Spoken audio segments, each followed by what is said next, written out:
First play here from thirstgym.com. Today we're talking about an exercise called the lateral hurdle hop to box jump. For this exercise, what you're going to need is a hurdle and a plyometric box.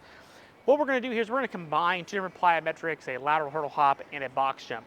And so this is great to be able to develop explosive power from the lower body, especially from a vertical perspective. But we also obviously get some kind of change of direction and different plyometric based work in terms of working on the stretch shortening cycle as well by implementing a hurdle as well. So what I usually recommend is that the hurdle be a medium to high height.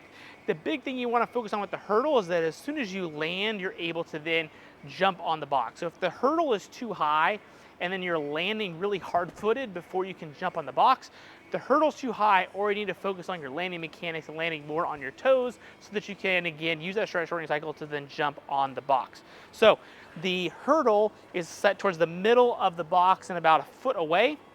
And then what I'm going to do is I'm going to hug one side of the hurdle.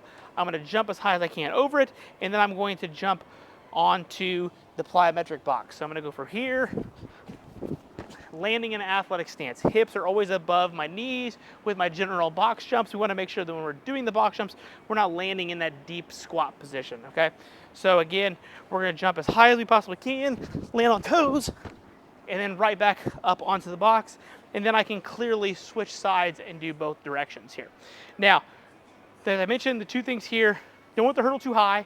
Start lower if you need to get the hang of it, and then crank that hurdle height up as long as you can again stay on your toes. And then you want your box height as high as you can as long as your hips are above your knees. I usually like programming this for anywhere from 2 to 4 reps per side. The one thing you gotta remember is, since we gotta do both sides, you gotta double that number. That's how many actual box jumps you're doing. So you don't wanna be doing this for 10, 15 box jumps. It should be high effort, high quality, high output in terms of how you're performing the exercise. And you can pair this with other sprints, change of direction work as well as you need to. But me personally, I think it's a great catch-all plyometric exercise for almost any athlete. They're easy to recover from because you are doing a lot of box jumps, but you're also working in that frontal plane, jumping side to side, and working on vertical power production, which can be great for athletics. If you haven't had any questions, let me know in the comment section below. Thanks, have a great day.